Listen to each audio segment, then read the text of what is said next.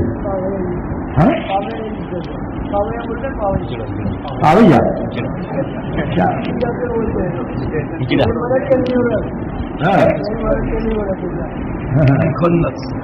مقدس. اچھا ہجرا جس کو کہتے ہیں ہجرا.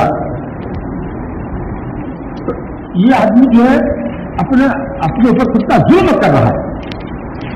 قرآن پاک میں شیطان کی بات کو اللہ تعالیٰ نے نقل کیا ہے. شیطان نے کیا کہا تھا, وَلَآمُرَنَّهُمْ فَلَيُغَيِّرُنَّ خَلْقَ اللَّهِ. اللہ تعالیٰ کے سامنے چیلنج دیتے ہوئے شیطان نے کہا تھا, اور میں انسانوں کو حکم دوں گا, ان کو یہ ان کے دل میں ڈالوں گا کہ وہ اللہ کی بنائی ہوئی شکل کو بگاڑ دیں گے. فَلَيُغَيِّرُنَّ خَلْقَ اللَّهِ, اللہ کی بنائی ہوئی جو شکل ہے اس کو بگاڑیں گے.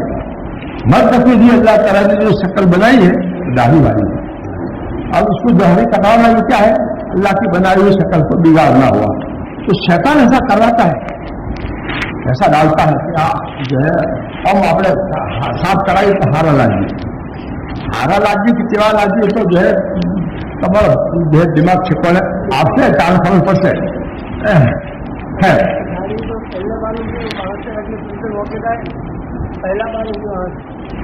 ہاں داڑھی جب بھی شروع ہوتی ہے تب سے اس کو نہ کٹانا ضروری ہے.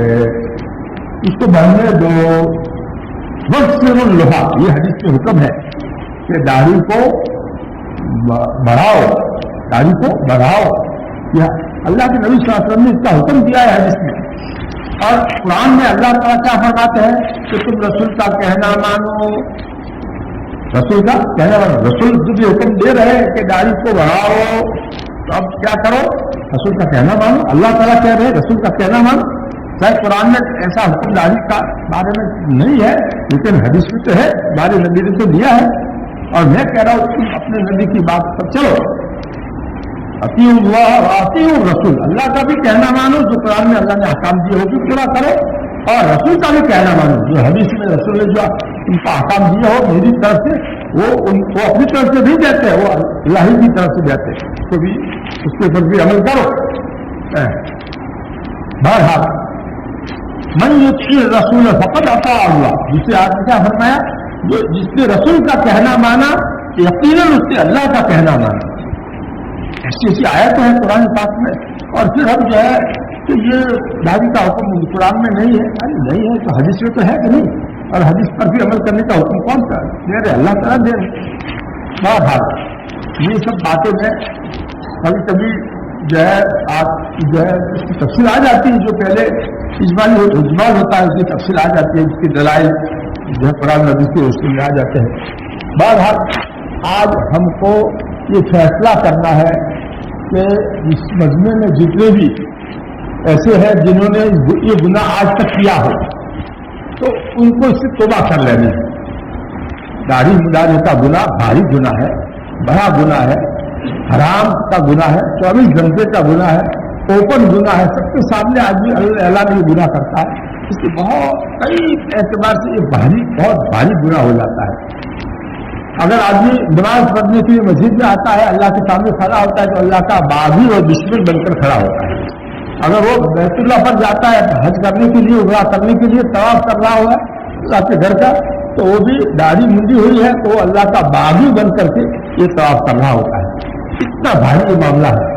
اس کو میں کس طرح سے سمجھاؤں, میں چاہتا ہوں کہ یہاں ایک بھی داڑھی منڈا مجھے نظر نہ آئے. مجھے میرے سامنے سے داڑھی منڈا آتا ہے مسافر کے لیے تو اندر سے دل مر جاتا ہے, اور اس کے سامنے اچھی طرح سے دیکھنے کا بھی جی نہیں چاہتا ہے. کتاب میں لکھا ہے کہ داڑھی منڈے سے ہسمکھی کے ساتھ میں ملنا منع ہے, کھندا پیشانی کے ساتھ ہنستے منہ ملنا منع ہے, اس لیے میں ہنستے منہ نہیں ملتا ہوں. اسے کیا ہنستے منہ ملے, ایک آدمی آ رہے داڑھی آ رہے اسے ہنستے منہ ملے, یہ اللہ کے نبی کا شیدائی ہے. یہ جو ہے اس کو پسند ہے ہمارے نبی کا چہرہ, اور اس کو تو نبی کے دشمنوں کا چہرہ پسند ہے, اس لیے اس کو تو بھگاؤ ہے. اگر ایسا آدمی کو دعا کرانے کے لیے آتا ہے, حضرت مولانا طلحہ صاحب اور زکریا صاحب کے صاحبزادے جو تھے, وہ ان کے پاس ایسا کوئی داڑھی منڈا آیا دعا کرانے کے لیے, تو حضرت نے فرمایا ارے بھائی میری دعا جو ہے وہ پھسل جائے گی, ہاتھ پھیر کر کے تمہاری جو ہے داڑھی تو ہے نہیں پھسل جائے گی, پہلے تو داڑھی رکھ, اس کے بعد پھر میری دعا تیرے پر تیرے لیے چلے گی, کام آئے گی. خیر,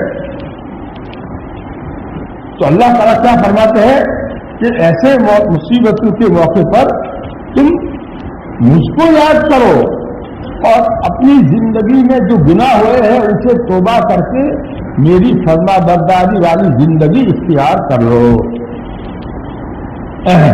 آہوزاری کے ساتھ میری طرف رجوع ہو جاؤ. اس طرح تم حاکموں کے ظلم سے نجات پا سکو گے. ایسا کرو گے تو میں تم کو حاکموں کے ظلم سے بچاؤں گا. دیکھو تم نہیں بچ سکتے ان کے ظلم سے, میں بچاؤں گا تو بچ سکتے ہو, اور میں کب بچاؤں گا جب تم میرے بن جاؤ گے. یہ تشریح پوری ہوئی. اب آگے 2 سطر میں ایک بہت اہم واقعے کی طرف اشارہ کرتے ہیں. ایک زمانہ ایسا تھا دلی پر ظلم اور مصائب کے پہاڑ توڑے جا رہے تھے. نادر شاہ بادشاہ نے دلی کو جب برباد کیا, آزاد کیا اور دلی والوں پر مصیبتوں کے پہاڑ توڑے, اس وقت کے ایک بہت بڑے اللہ والے عارف باللہ حضرت مرزا مظہر جانا رحمۃ اللہ علیہ نے فرمایا تھا. کیا فرمایا تھا؟ وہ بھی دلی میں رہتے تھے یہ بزرگ بھی, اور یہ مسلمانوں کا حال دیکھا کتنا زیادہ ابتر ہو رہا ہے, کیسی مصیبتوں کے پہاڑ ان میں توڑے جا رہے ہیں بادشاہ کی طرف سے. تو اس وقت انہوں نے کیا فرمایا تھا؟ شامت اعمال ما صورت نادر گری. ایک جملے میں سب کچھ بتا دیا انہوں نے.